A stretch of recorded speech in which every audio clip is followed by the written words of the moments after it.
Eu quero convidar você então para que nós possamos meditar na palavra do nosso Deus, e nessa noite nós vamos meditar na palavra do Senhor, registrada em 2 Reis, no capítulo 4, nós leremos, irmãos, do verso 1 ao 7, segundo livro de Reis, capítulo 4, do verso 1 ao verso 7.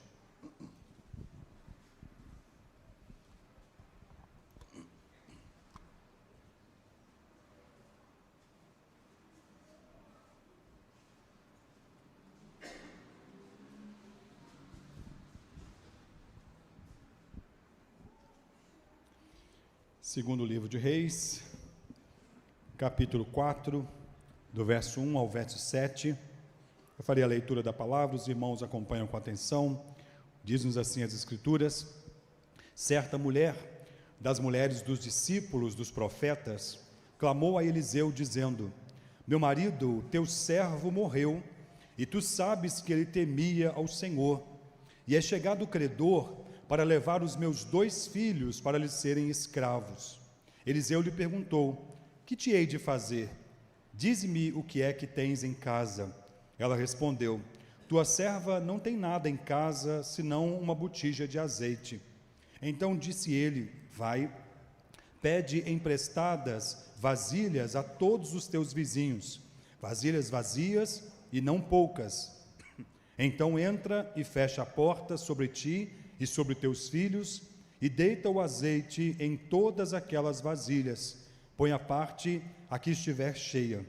Partiu, pois, dele, e fechou a porta sobre si e sobre os seus filhos, e estes lhe chegavam as vasilhas, e ela as enchia. Cheias as vasilhas, disse ela a um dos filhos: chega-me aqui mais uma vasilha. Mas ele respondeu: não há mais vasilha nenhuma. E o azeite parou. Então foi ela e fez saber o homem de Deus, e ele disse: vai, vende o azeite, paga a tua dívida, e tu e teus filhos vivei do resto. Oremos, meus irmãos. Senhor, a tua palavra foi lida, e nós, o teu povo, estamos aqui prontos para te ouvir.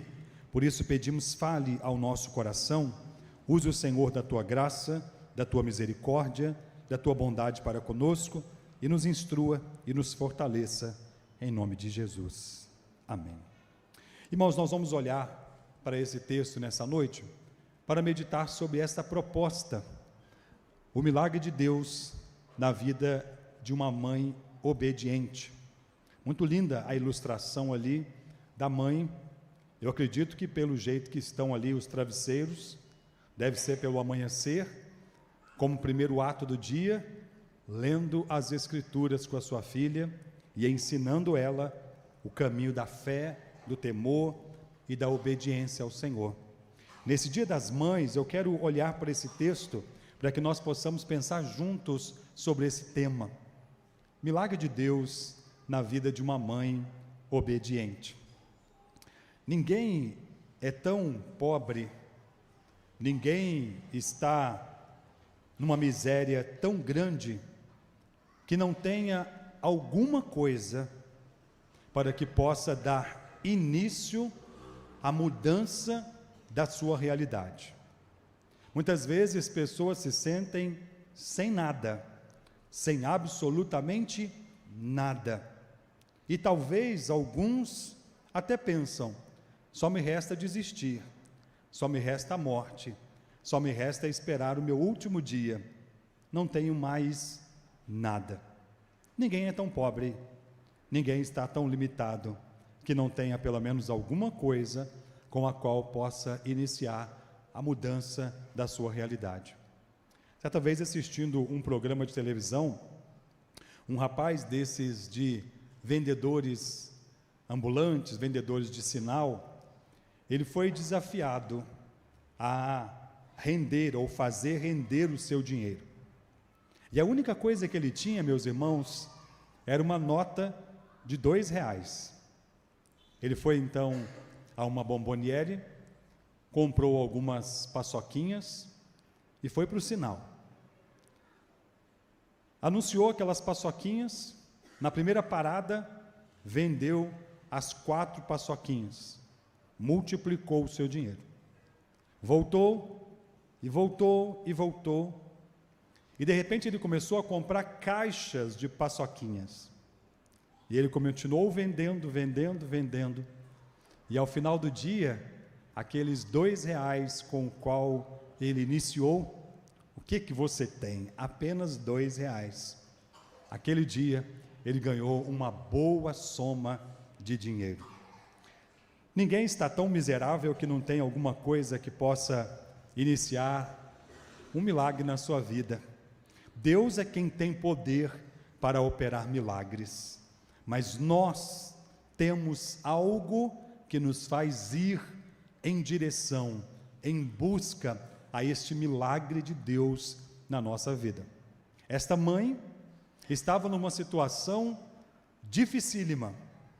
Naqueles dias, era costume, e nós vemos isso registrado no livro de Levíticos, no capítulo 25, quando uma pessoa não tinha como pagar as suas dívidas, os seus filhos eram dados em escravo, ou como escravos, para trabalharem para aquele credor, e assim então pagarem o saldo devedor. Dizem alguns estudiosos que o período máximo que aquela pessoa poderia trabalhar como escravo para pagar a sua dívida ou a dívida dos seus familiares era um período de até 6 anos. Depois desse período, a dívida estava quitada, o valor estava pago e a pessoa estava livre. O que está acontecendo aqui, meus irmãos, nesse texto, é exatamente isso. O texto começa dizendo para nós que certa mulher, das mulheres dos discípulos dos profetas, clamou a Eliseu, dizendo: meu marido, teu servo, morreu, e tu sabes que ele temia ao Senhor, e é chegado o credor para levar os meus 2 filhos para lhes serem escravos. Esta era uma mulher um daqueles que serviam aos profetas. Profetas esses que naqueles dias eram altamente perseguidos.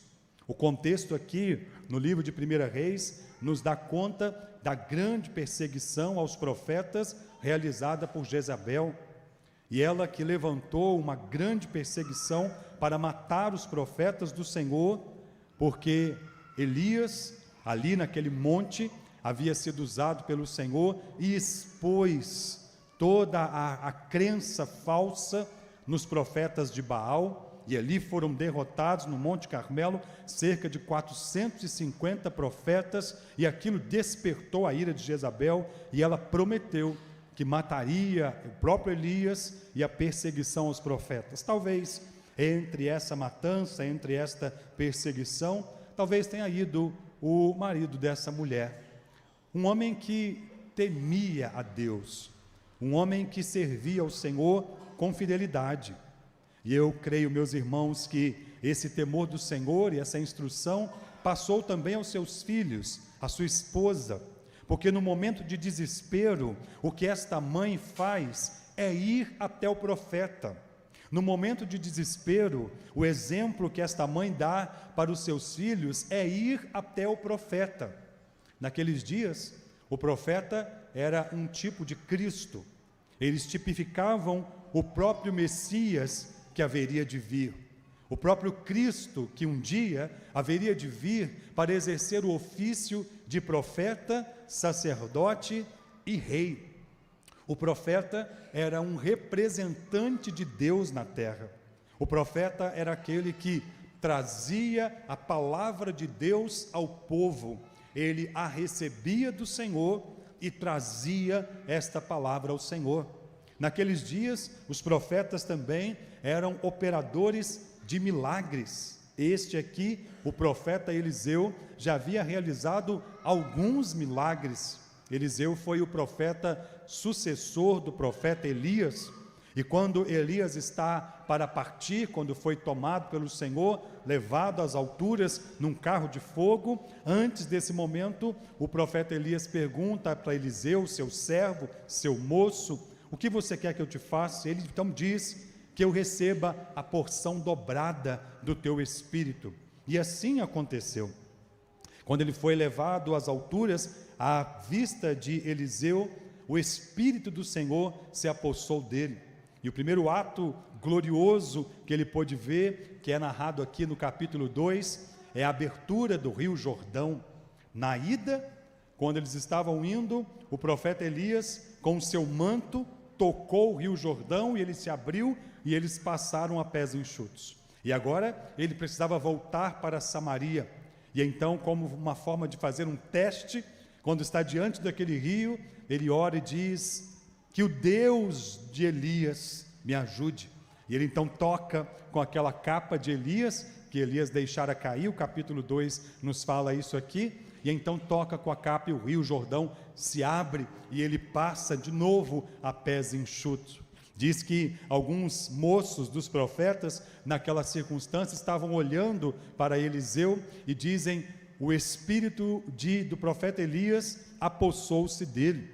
E ele vai realizar alguns outros milagres lá em Jericó, quando os homens de Jericó chegam para ele, diz: Jericó é uma bela cidade, uma cidade que tem uma posição muito boa, mas uma cidade morta, as águas são impuras. E então o profeta pede um prato de sal, vai até uma nascente e derrama, ora ao Senhor e derrama aquele sal, e as águas são purificadas. Onde havia morte, agora passa a ter vida, e ali então é confirmado o ministério profético de Eliseu, e outros tantos milagres nós podemos ver sendo realizados aqui no capítulo 2, capítulo 3, depois a própria sequência no capítulo 4, né? Então o profeta era um representante do próprio Cristo, o Cristo que veio não para realizar um milagre pontual, não para realizar milagres pontuais, hoje como nós ouvimos aqui na parte da manhã, na história da salvação, mas o Cristo que veio para ser o próprio Salvador. Ele é o próprio milagre, Ele é aquele que venceu a morte, Ele é aquele que ressuscitou, Ele é aquele que prometeu estar conosco todos os dias, e Ele é aquele que prometeu que vai voltar, e é aquele que cuida de nós. Então aqui, meus irmãos, nós vemos uma mãe indo até o profeta, tipificando o próprio Cristo. Podemos dizer que esta mãe vai até o próprio Cristo. O que é que faz uma mãe quando uma necessidade muito urgente se apresenta diante dela? O que é que faz uma serva, um servo do Senhor, quando uma situação completamente incontrolável se apresenta diante de nós, meus irmãos? Não tem outro lugar para nós estarmos senão aos pés do Salvador, como acabamos de cantar aqui. Não há outro nome para ao qual nós possamos invocar o socorro, a ajuda, senão o nome do próprio Cristo. E então, o teu servo é morto, tu sabes que ele temia o Senhor, e agora o credor vem para levar os meus filhos. Aquela mãe estava prestes a perder os seus 2 filhos, aqueles que lhe eram o socorro. Naqueles dias, e também até nos nossos dias, o socorro das viúvas, da mãe, são os seus filhos. Quando o marido, o provedor do lar, já não pode mais cuidar da casa, já não está mais presente, quem sustenta, quem segura a barra, quem conduz, são os seus filhos. Eu me lembro que quando meu pai faleceu, eu tinha 14 anos de idade.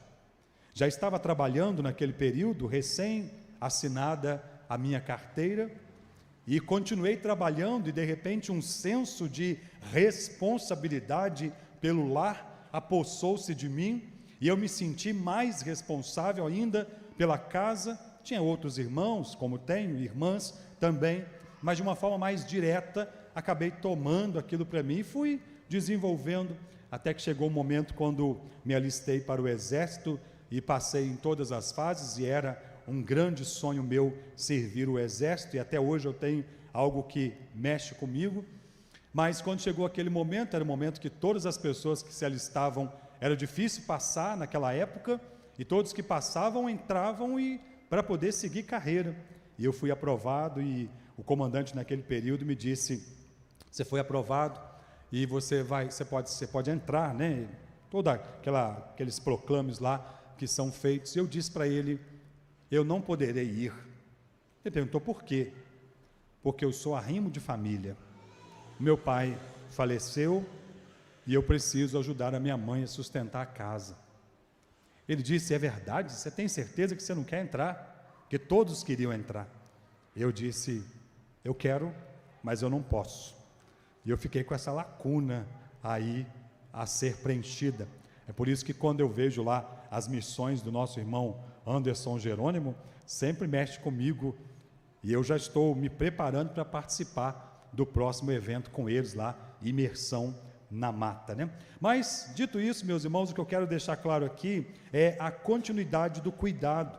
Então ela chega aqui diante do profeta, e ele então pergunta para ela assim, no verso 2, Eliseu lhe respondeu, que te hei de fazer? Dize-me o que tens em casa. E ela respondeu, tua serva não tem nada em casa, senão uma botija de azeite. O que eu te hei de fazer? Qual é a sua necessidade? Do que você está precisando? Quando vamos a Jesus, meus irmãos, uma mãe, um pai, um filho, um irmão, seja quem for, um servo, quando vai a Jesus, ele precisa saber o que ele quer, ele precisa saber o que ele está precisando, precisa ser assertivo naquilo que vai colocar diante do Senhor. Nossas orações precisam ser orações assertivas, não podemos ficar vagueando, circulando, atirando por todos os lados.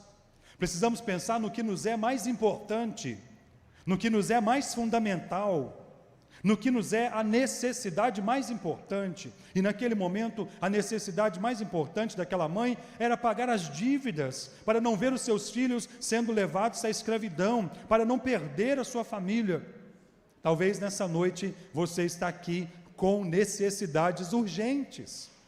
Talvez não seja a quitação das dívidas, talvez sejam outras necessidades, em outras ordens, em outras áreas, mas tal qual esta mãe, o que eu e você, o que nós precisamos fazer é ir aos pés do Salvador e responder essa pergunta, o que te hei de fazer? Servimos a um Deus que tem poder para fazer infinitamente mais do que tudo aquilo que pedimos, pensamos ou imaginamos, segundo o seu poder que em nós opera.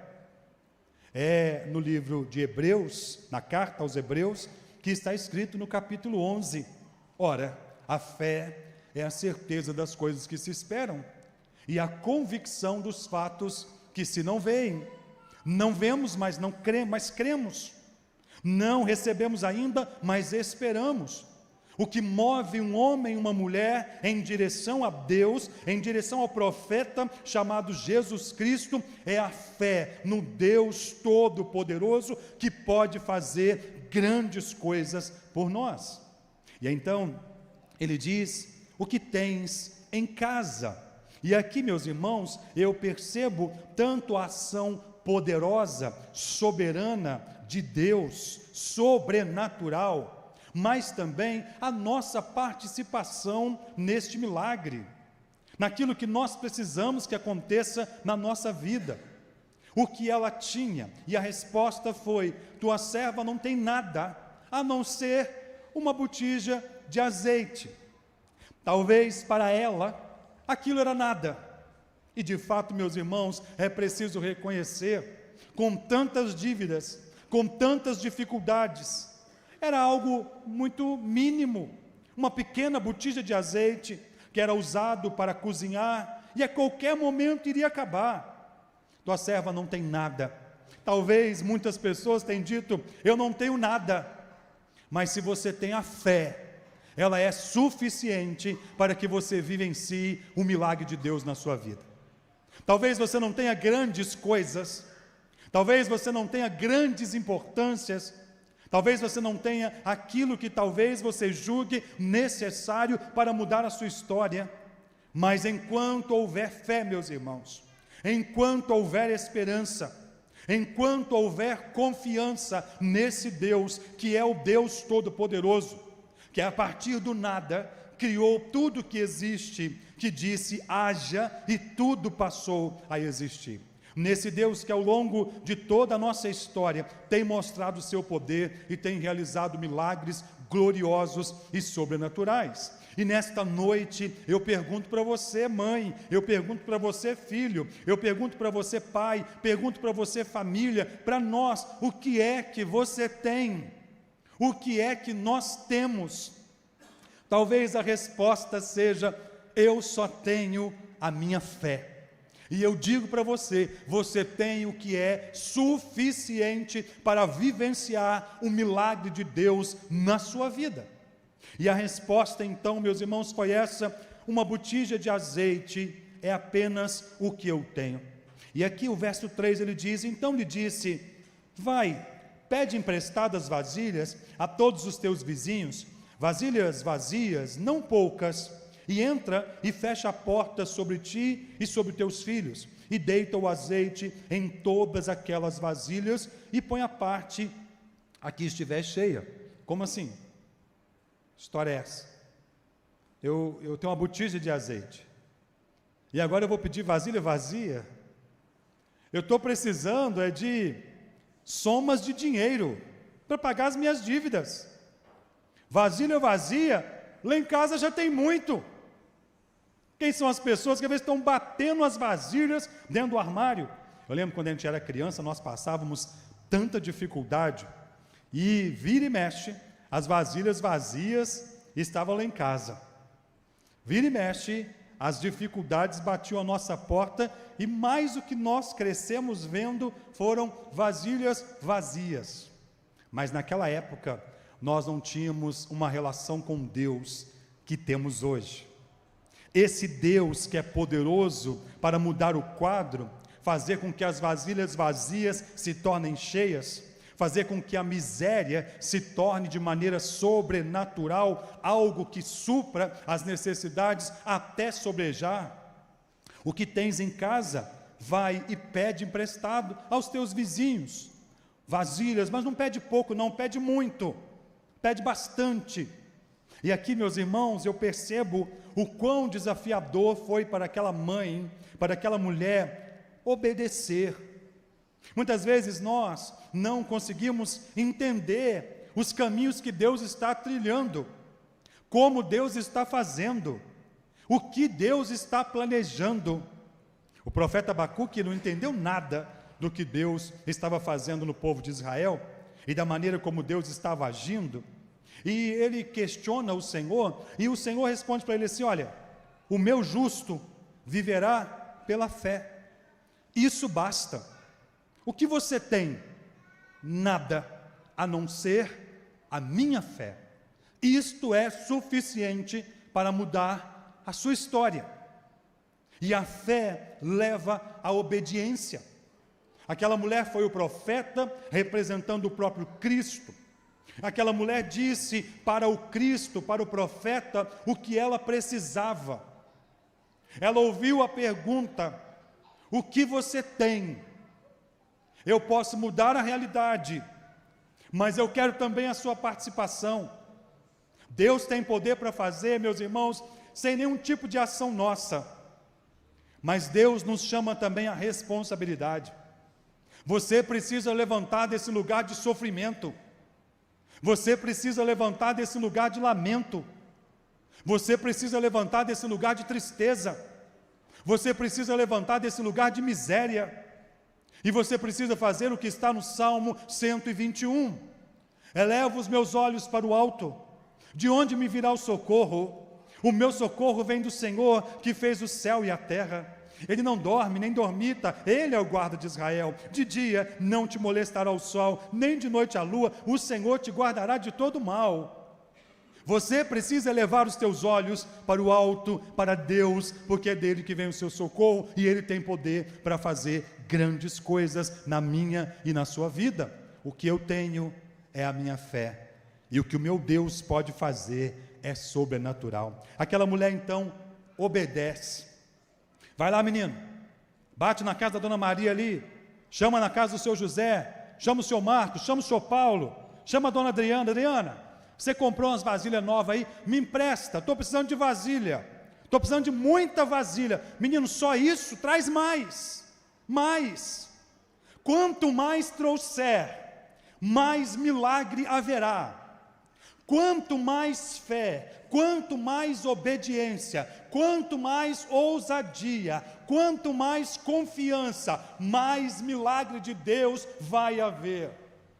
E aqui nós vamos perceber, meus irmãos, que à medida que aquelas vasilhas se acabam, o milagre para. Talvez, quem sabe, se houvessem mais vasilhas, haveria mais milagre.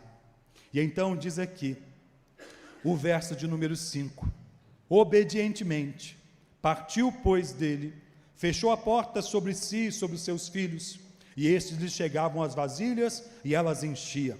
Cheias as vasilhas, disse ela a um dos seus filhos, chega-me aqui mais uma vasilha, mas ele respondeu, não há mais vasilha nenhuma, e o azeite parou. O milagre de Deus, ele é na medida da nossa necessidade. Talvez nós possamos até pensar, nossa, mas quantas vasilhas devia ter ali? 50, 60, 100 vasilhas? Por que ela não pegou mais vasilha? Por que ela não pegou mais umas 50, talvez? Poderia ter mais, mas ela pegou a medida necessária, porque Deus não é surpreendido com absolutamente nada.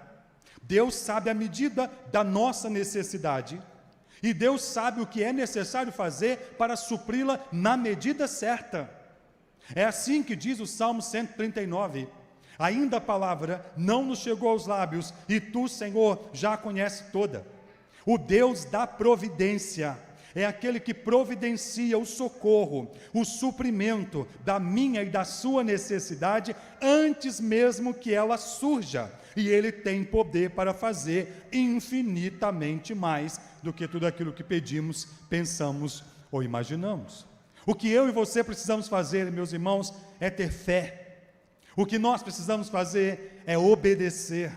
O que nós precisamos fazer é descansar. O que nós precisamos fazer é ir até Jesus Cristo, hoje e sempre, e perseverantemente.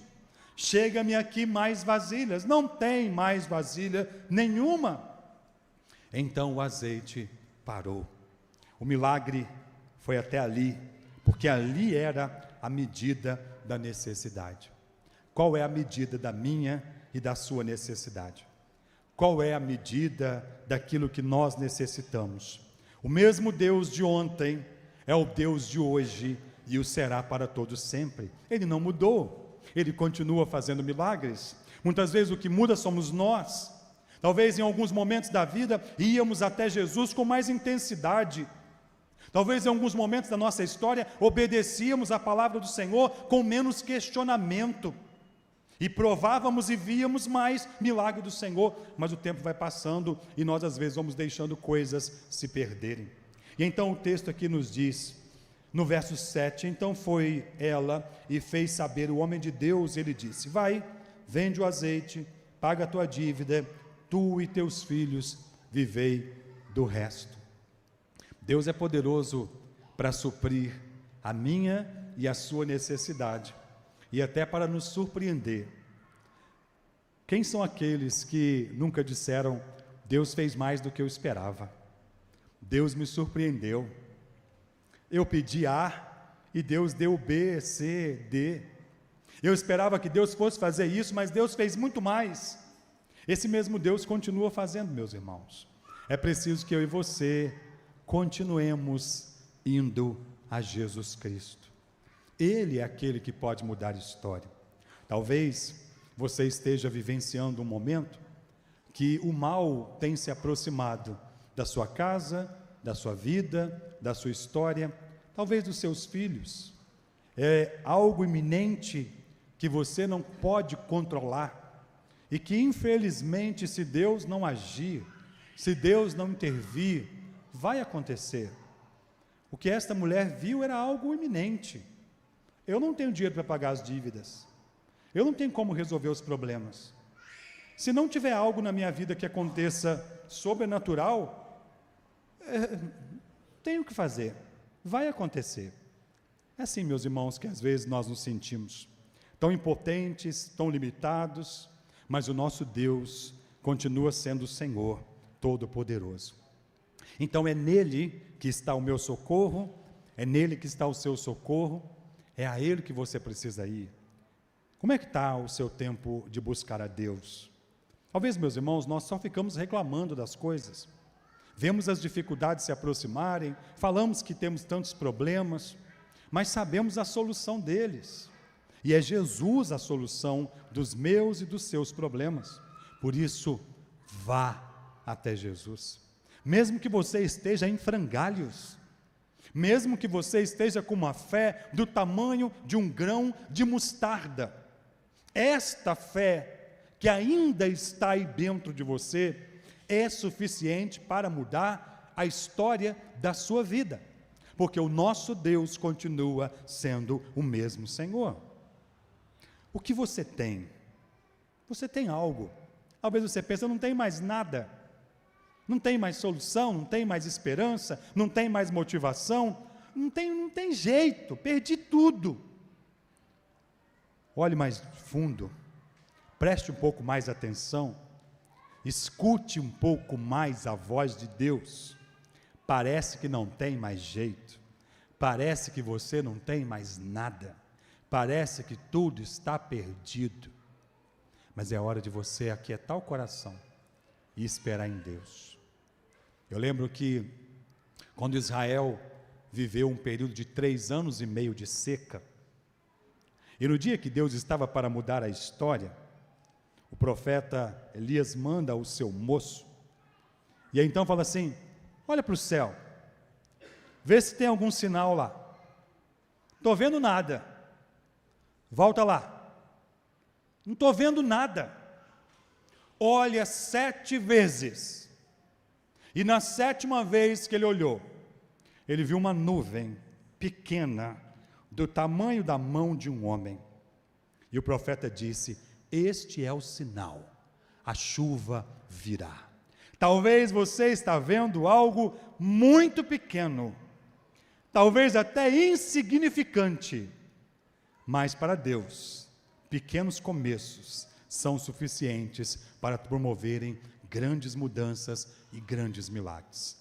Olhe de novo, e olhe de novo, e olhe de novo, e olhe de novo, e continue olhando, até que você veja, porque a fé é a certeza das coisas que se esperam, é a convicção dos fatos que não se veem.